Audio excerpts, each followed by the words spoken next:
주 얼굴 구하리니 주의 뜻대로 나를 세우시리라. 오직 믿음으로 주를 바라보리니 그 주님 곁에 서리라. 하나님께서 오늘 우리에게 주신 말씀은 로마서 12장 1절에서 13절까지 말씀. 얼마 전에 신문 기사를 이렇게 스크랩하다가 2018년도에 그 SK 와이번스라는 그 프로야구팀에 조동화라는 선수가 은퇴를 했습니다. 근데 이 선수 기록을 보다 보면 우리나라에서 흔히 하지 않는 기록을 갖고 있는데, 그게 뭐냐면 홈런을 치거나 안타를 많이 쳐서 세운 기록이 아니라 17년 동안 야구 선수 생활을 하면서 자기는 희생을 하고 선행주자를 살리는 희생 번트를 우리나라에서 4번째로 많은 기록을 갖고 있는 선수가 조동화라는 거였어요. 인터뷰 기사를 보다 보니까 나는 홈런을 치거나 내가 유명한 그런 스타는 아니지만, 선수는 아니지만 17년 동안 한결같이 내가 배운 것은 내가 희생하더라도 내 앞에 나가 있는 선행주자가 한 룰을, 베이스 캠프를 진행할 수 있다는 게 얼마나 큰 자부심이고 보람됐는지 다시 한번 감사한다고 그렇게 인터뷰를 정리했더라고요.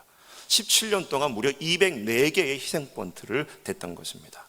그런데 더 놀라운 것은 우리나라에 그런 선수만 있는 게 아니라 일본을 건너가면 가와이 마사히로라는 선수가 있는데 23년 동안 프로야구 선수 생활을 하면서 희생 번트를 무려 533개의 희생 번트를 했다는 거예요.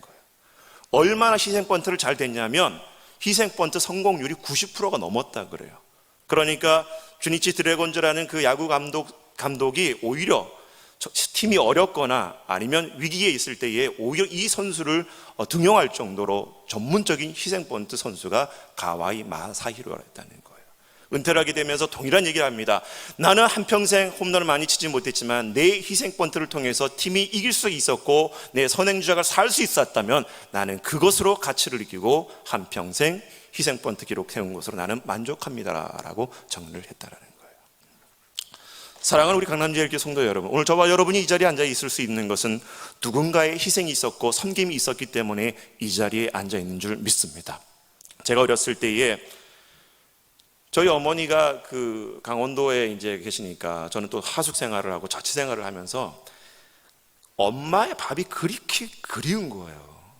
그래서 야간 자율학습을 이렇게 땡땡이라고 하면 좀 그렇지만 사정을 대고 엄마 밥을 먹으러 고향을 갔는데 어머니가 그만 감기에 걸리셔가지고 집에 안 계시고 병원 갔다가 오면서 만나가지고 터미널 앞에 있는 중국집을 가는 거예요.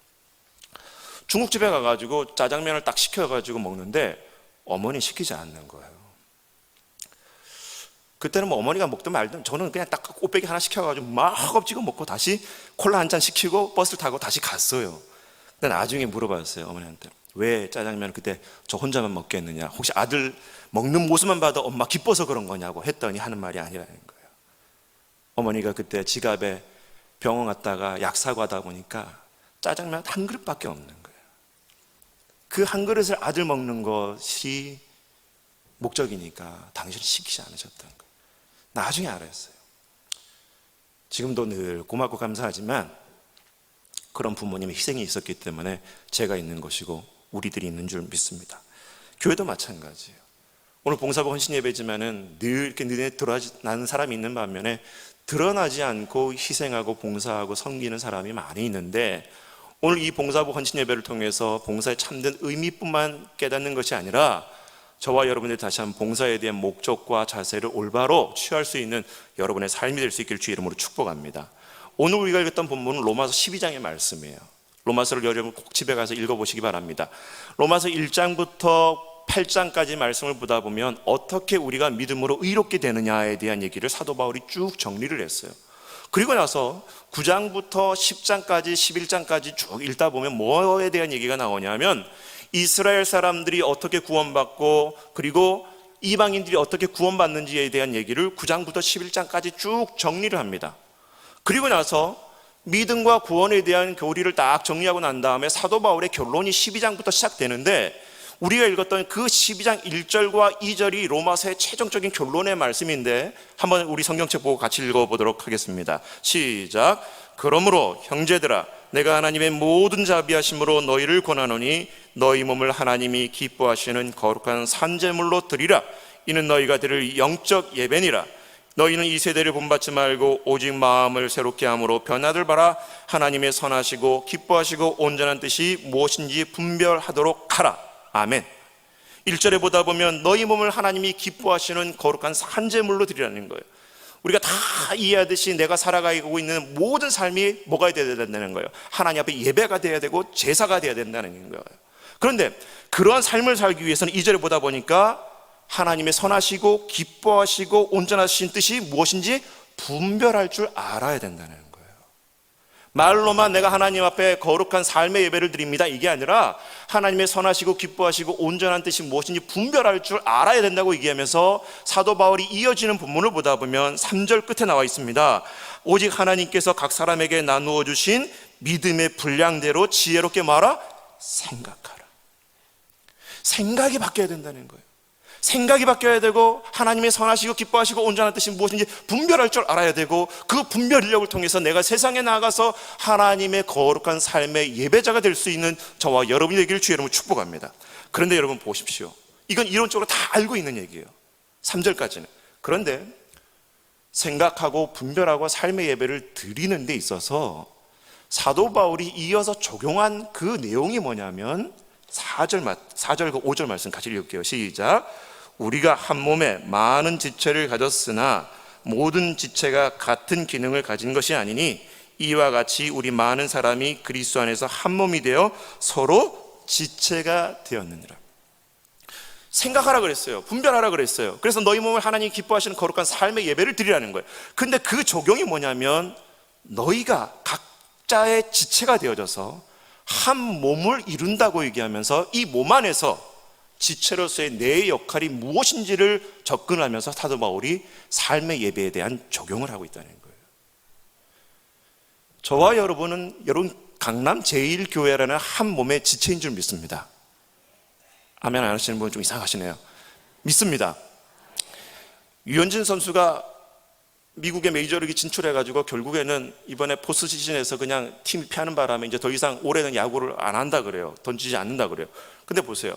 유현진 선수가 그렇게 공을 잘 던지는 데 있어서 여러분 어깨만 좋고 팔만 좋을까요? 아니에요. 제가 그 선수를 인천공항에서 직접 봤는데요. 허벅지가 이만하는 거예요. 이만하는 거예요. 배도 많이 나왔어요 보니까. 공 하나를 잘 던지기 위해서 어깨만 좋고 손목만 좋은 게 아니라 그 공을 뿌릴 수 있는 몸의 모든 균형이 완벽하게 조화를 이루고 있더라는 거예요. 강남제일교회가 정말 좋은 교회가 되기 위해서는 좋은 목사님만 있어서 되는 게 아니라 저와 여러분 한 사람 한 사람이 지체로서, 그리고 그 지체가 갖고 있는 은사의 기능을 갖고 건강한 몸으로 연합되어질 때에 강남제일교회가 좋은 교회인 줄 믿습니다. 근데 교회 안에는 이 지체의식이 부족하다 보니까 늘 다른 지체를 무시하더라는 거예요. 내가 아무리 공을 잘 던지는 어깨를 갖고 있다 할지라도 그 발을 받쳐줄 수 있는 발목 힘이 있어야 되는 건데, 공을 던지는 것이 손목과 어깨만 보이니까 다른 신체 부위는 무시하는 거예요.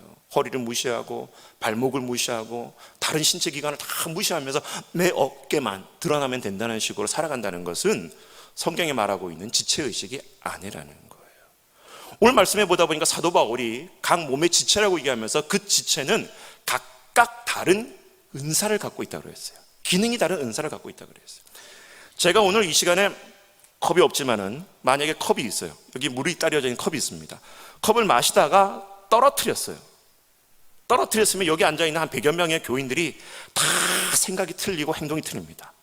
컵 떨어뜨리자마자 유리가 탁탁 깨져가지고 이렇게 퍼지게 되면, 제가 봤을 때는 요 앞자리에 앉아 계시는 권기주 장로님은 강지찬 목사님이 요즘 많이 피곤하구나.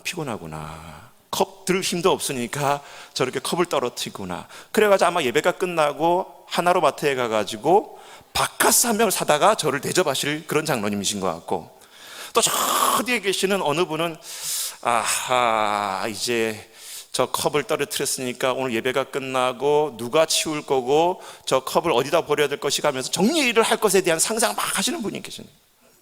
어떤 분은 딱 앉으셔가지고 이 목사가 저렇게 힘이 없어가지고 떨어뜨리니까 어떻게 해야 될까 막 비판하고 분석하는 분이 또 계실 거란 말이에요.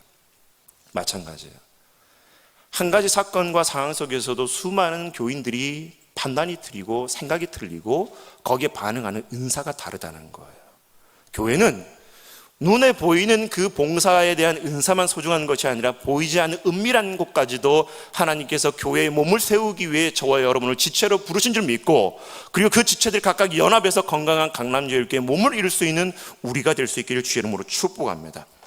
근데 여러분, 오늘 우리가 읽었던 이 지체와 은사에 대한 것들을 다 알고 있지만은, 그래서 그 몸을 세우기 위해서 각자 우리가 봉사라는 그 개념으로 교회를 섬기고 있다는 거예요. 근데 성경을 보다 보면 이 봉사란 단어, 섬김이란 단어가 헬라어로 디아코니아라는 단어가 나오게 되는데, 이 디아코니아는 말 그대로 디아, 무엇을 통하여, 그리고 코니아는 먼지란 뜻입니다. 다른 말로 말하면 봉사와 섬김이라는 것은 먼지가 일어날 정도로, 그리고 먼지를 일으키는 것을 통해서 분주하게 열심히 다른 사람들의 유익과 이익을 위해서 내가 희생하는 것이 봉사여 섬김이라는 거예요. 아멘. 사도 바울은 오늘 이 로마서를 어디에서 편지를 썼냐면 고린도 교회에서 3차 전도 여행 때 편지를 쓰게 되는 거예요. 내 간절한 소망이 서바나라는 곳에 가서 선교하기를 원하는데 로마 교회가 내가 그 사역을 할 수 있도록 로마 교회가 도왔으면 좋겠다.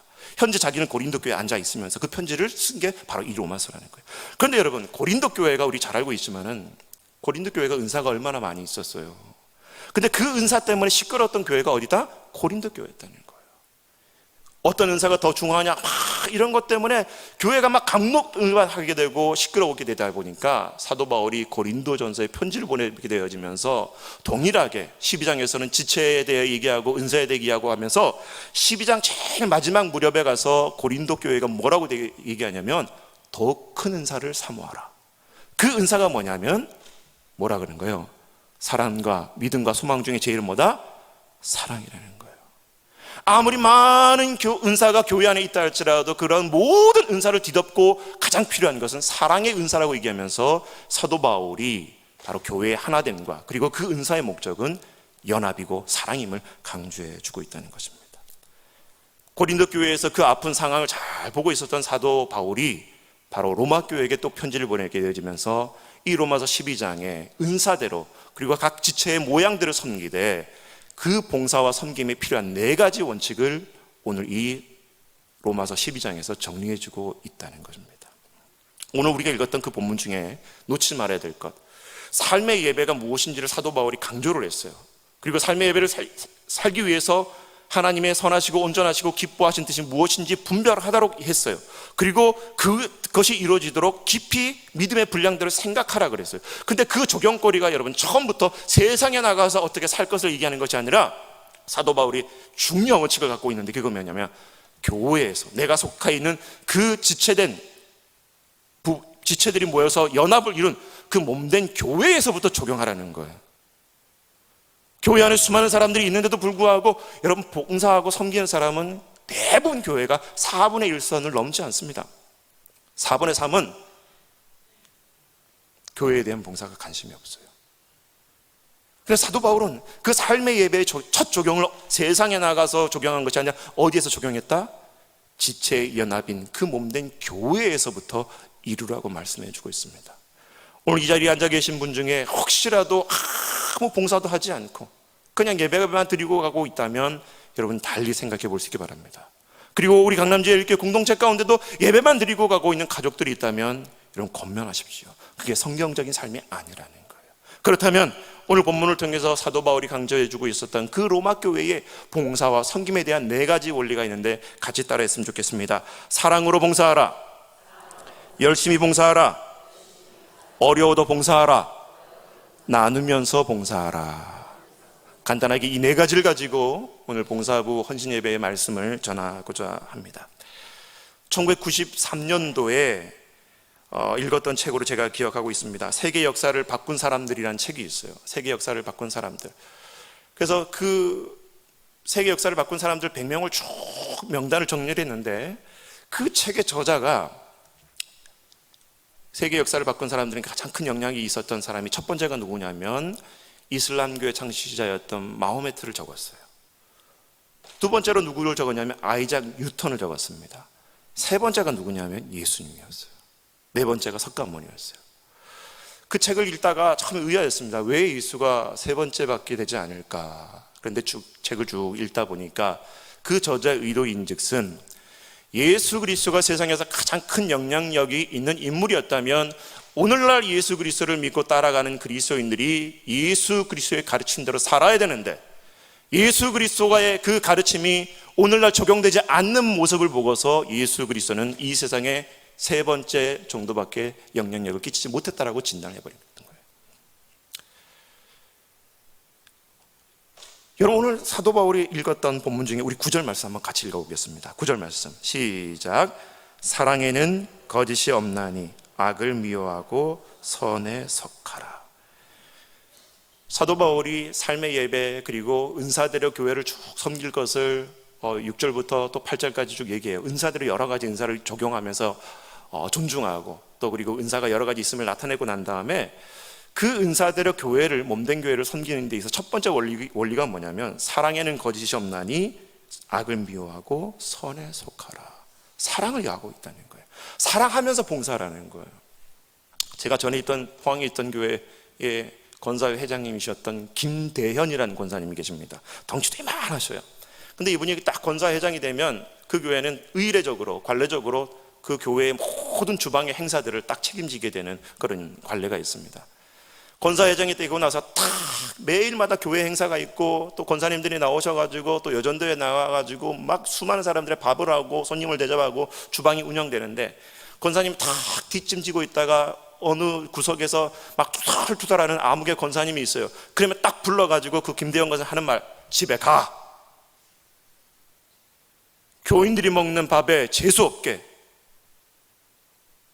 어디서 그냥 그런 막말을 하냐고 하면서 막 호되게 야단치면서 당신이 하는 그 말에 밥에 기운이 들어가고 밥에 영적인 에너지가 들어가는데 어디서 주방에서 밥을 하면서 그렇게 더러운 말 하냐고 막 야단치면서 쫓아내는 거예요.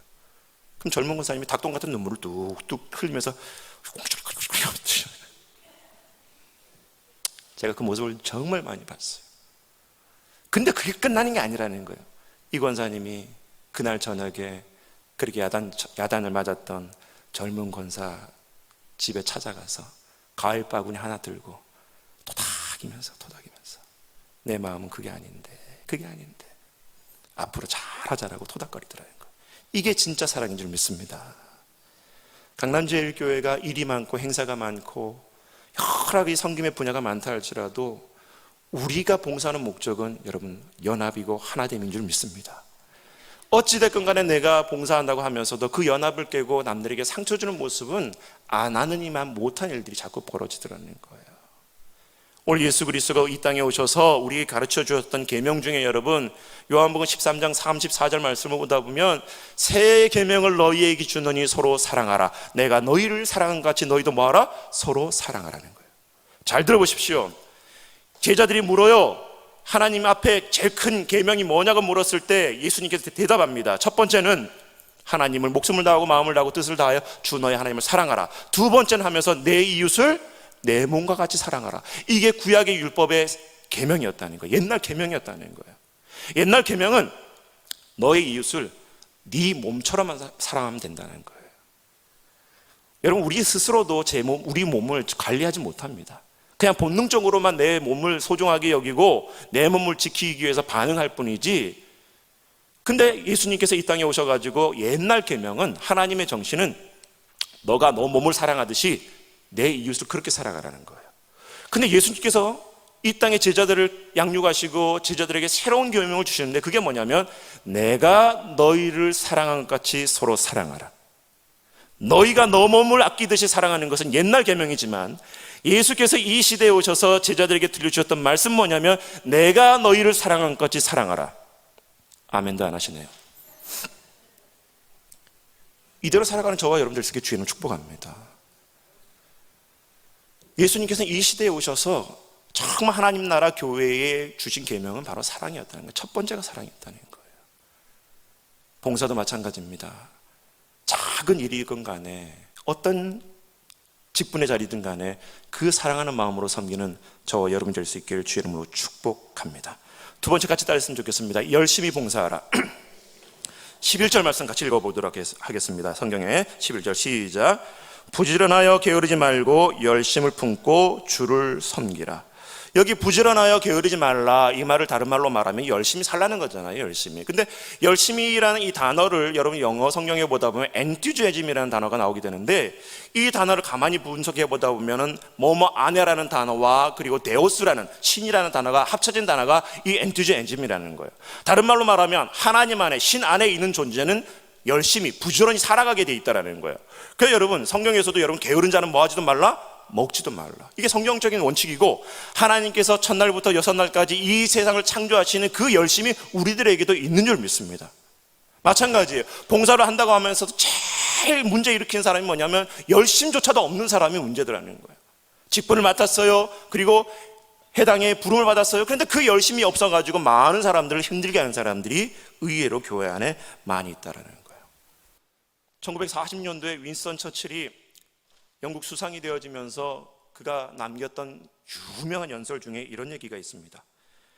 내가 바칠 수 있는 것은 피와 노고와 눈물과 땀밖에 없다. 1961년도 1월 20일입니다. 미국의 35대 대통령이었던 케네디가 첫 취임 연설에 이런 얘기를 합니다. 오늘 이 시간부터 여러분들은 당신의 나라가 당신을 위해서 무엇을 해줄 수 있는가를 묻지 말고, 당신이 당신의 나라를 위해서 무엇을 할 수 있는지 스스로에게 물어보라. 목회를 하면서도 과연 나는 내가 몸된 교회를 위해서 무엇을 희생하고 있는가, 그리고 교회가 늘 목회자를 위해서 무엇을 해줄 수 있는가를 묻는 것이 아니라 내가 몸된 교회를 위해서 목회자로서 무엇을 희생할 수 있는지를 늘 물으며 목회를 하려고 합니다. 오늘 저와 여러분이 봉사하는 가운데, 직분 가운데, 섬긴 가운데 이 열심이 없는 문제는 심각한 이단과도 같은 죄성이 있다는 것입니다. 오늘 사도 바울이 그 몸된 로마 교회를 향해서 당부했듯이 저와 여러분이 이뤘던 봉사에 대한 열심이 회복될 수 있는 우리 모두가 될 수 있기를 주님으로 축원합니다. 세 번째 같이 따라했으면 좋겠습니다. 어려워도 봉사하라. 12절 말씀 같이 읽겠습니다. 시작. 소망 중에 즐거워하며 환난 중에 참으며 기도에 항상 힘쓰며. 12절 말씀을 보다 보면 이 로마 교회도 로마 안에 이제 점점 더 핍박이 일어나게 되어지면서 어려움을 겪게 되는 거예요. 예수 그리스도께서 약속해 주신 그 소망에 대한 말씀을 붙들고 환난 중에도 참고 기도에 항상 힘쓰라는 거예요. 봉사하다가 여러분 시험 들 때가 얼마나 많이 있습니까? 나는 좋은 뜻을 가지고 교회에 와서 열심히 일하고 헌신하려고 그러는데 늘 이 사람 저 사람 때문에 시험 들고 마음에 찌든 그런 병이 들어가지고 괴로워하는 성도들이 의외로 많이 있더라는 거예요. 제가 늘 언제나 두 사람 얘기하잖아요. 두 사람. 교회 안에 두 사람이 꼭 문제라고. 어느 분이 물어요. 그 두 명이 도대체 누구냐고. 제가 조용히 불러다가 얘기합니다. 권사님하고 나다라고. 권사님하고 나만 조용하면 교회 문제 없다고. 제가 포항에서 청년사역을 한 7년가량 합니다.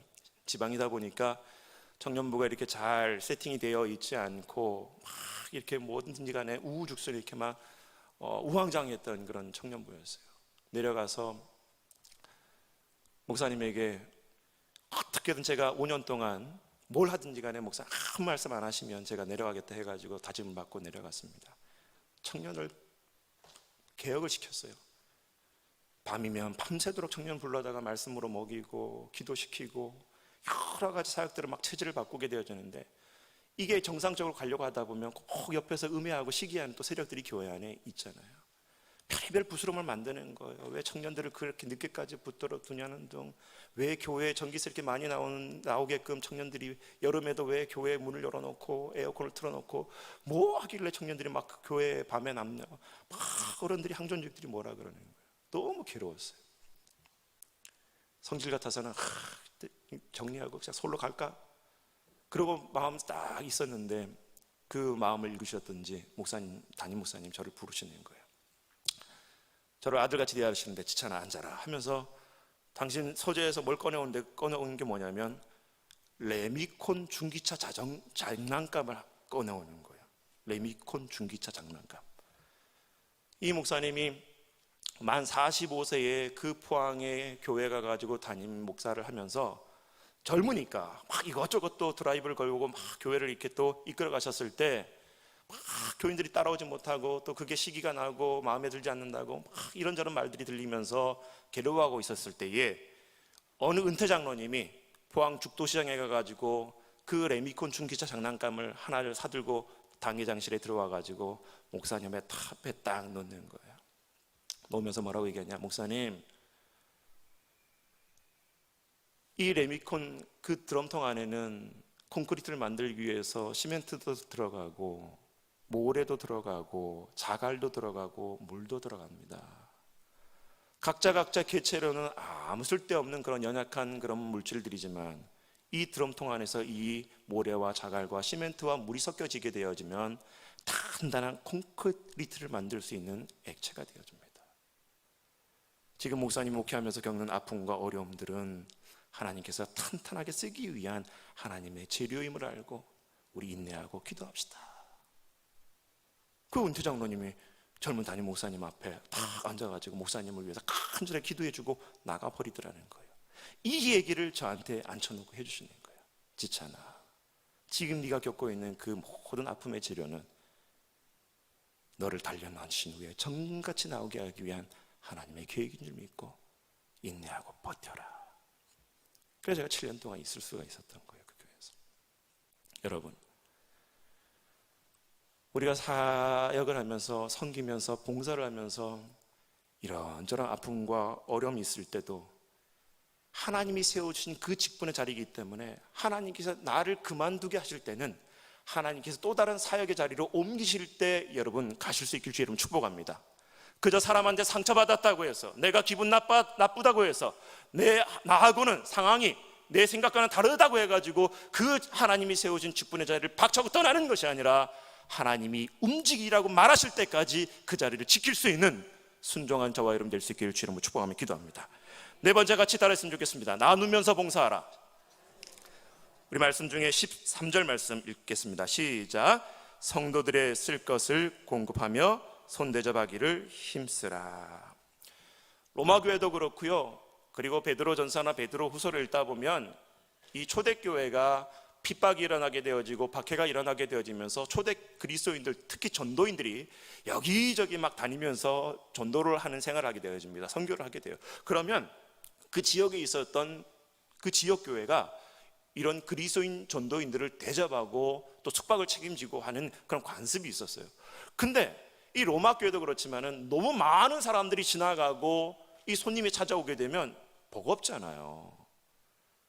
제가 전에 있던 교회가 하루가 멀다 하고 막 교단에서 사람들이 오고 손님이 찾아오고 교회 탐방을 하게 되어지면 이게 부목사님들은, 교구 목사님들은 다 교구 신방 가면 누가 책임져야 되냐면 청년부 목사가 그 손님들을 책임져야 되는 거예요. 그러면 그 넓은 교회를 수십 명이 되는 그 손님들을 다 데리고 1층부터 꼭대기층까지 교회는 이러다 저러다 교회 역사가 어떻다 건물이 어떻다 해가지고 다 설명을 하고 맨 마지막에 주방까지 가가지고 밥을 먹는 것까지 책임을 지는 그 일이 이제 청년부 목회자에게 오게 되는 거예요.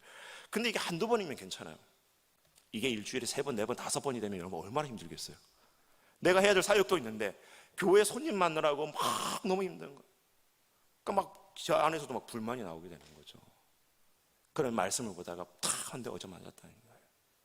뭐하라? 성도들의 쓸 것을 공급하며 손대접하기를 힘쓰라. 근데 이 말씀이 여러분 로마서에 뿐만 있는 게 아니라 베드로전서 4장 말씀에 보다 보면 8절 무엇보다도 뜨겁게 서로 사랑할지니 사랑은 허다한 죄를 덮느니라. 9절 말씀이에요. 서로 대접하기를 원망 없이 하라는 거예요. 원망 없이. 어제도 신작 찬송가 봉헌 예배하면서 끝나고 주방에서 식사를 했어요. 지금 예물 행사 때문에 여러 가지 행사 끝날 때마다 리셉션을 하고 음식을 하고 차립니다. 근데 여러분 아무리 착했던 권사님이라 할지라도 행사가 많아지니까요 자신도 모르게 입에서 뭐가 나올까요? 왜 아닌 척하고 앉아 계셔요? 불만이 막 나오는 거예요. 제가 그걸 들으면서 야 오늘 이 말씀 꼭 해줘야겠다. 여러분 손님 대접하기를 원망 없이 하라는 거예요. 왜? 예수 그리스도는 이 땅에 지옥 갈 손님이었던 저와 여러분을 죽기까지 희생하고 대접한 줄 믿습니다. 그 예수 그리스도를 믿고 따라가는 저와 여러분이라고 말하는데, 나에게 주어진 그 삶을 섬기고 사람을 섬기고 대접하고 희생하는 것이 내 삶 가운데 원망이 되고 불평이 된다는 것은 지금 내 안에 뭔가 신앙적으로 무너지고 있다는 거예요. 말씀을 결론 짓고자 합니다. 베드로전서 4장 11절 말씀, 우리 한번 성경 같이 찾으시면 좋겠는데요, 한번 결론의 말씀이기도 합니다. 베드로전서 4장 11절 말씀. 베드로전서 4장 11절 말씀. 오늘 봉사에 대한 결론이기도 하고 오늘 봉사부가 붙들어야 될 말씀으로 제가 결론을 짓고자 합니다. 베드로전서 4장 11절 찾으셨나요? 같이 읽겠습니다. 시작. 만일 누가 말하려면 하나님의 말씀을 하는 것 같이 하고 누가 봉사하려면 하나님이 공급하신 힘으로 하는 것 같이 하라. 이는 범사의 예수 그리스도로 말미암아 하나님이 영광을 받으시게 하려 함이니 그에게 영광과 권능이 세세에 무궁하도록 있느니라. 아멘. 10절에 보다 보면 은사를 받은 대로 서로 봉사하라고 얘기하면서 결론이 뭐냐면, 교회 안에 섬기다가 봉사하려다가 말을 하려면 하나님의 종이 선지자들이 말씀을 외치듯이 늘 언제나 그 말씀을 진실되게 왜곡되지 않게끔 하나님의 말씀을 진실되게 외치듯이 바로 말을 해야 된다는 거예요. 그리고 그 하나님의 말씀의 말의 목적은 뭡니까? 말씀의 목적은 바로 사람을 살리는 일인데, 내가 봉사하면서 섬기다가 내뱉는 그 모든 말의 목적은 불평하고 원망하는 것이 아니라 남을 음해하는 것이 아니라 여러분 사람을 살릴 수 있는 말을 내뱉을 수 있는 저와 여러분이 될 수 있기를 주로 축복합니다. 두 번째, 내가 주어진 이 직분과 봉사의 자리는 내 힘으로 감당하는 것이 아니라 누구의 힘으로 하는 것이다? 하나님이 공급하신 힘으로 한다는 거예요. 내가 힘들어서 그만두고 싶을 때, 내가 넘어져서 상처받고 어려워할 때 가만히 들여다보면 여러분 그 속에 하나님의 기도가 없이 어쩌면 내 힘으로 하려고 했었던 인간적인 욕망과 욕심이 있지는 않습니까? 오늘 사랑하는 우리 강남제일교회 성도 여러분, 이 봉사부 예배를 통해서, 봉사부 헌신 예배를 통해서 봉사부뿐만이 아니라 이 자리에 앉아있는 저와 여러분 모두가 나에게 주어진 그 직분과 섬김의 자리를 하나님이 주님 공급하시는 그 힘으로 감당하는 우리 모두가 될 수 있기를 주의 이름으로 축복하며 기도합니다.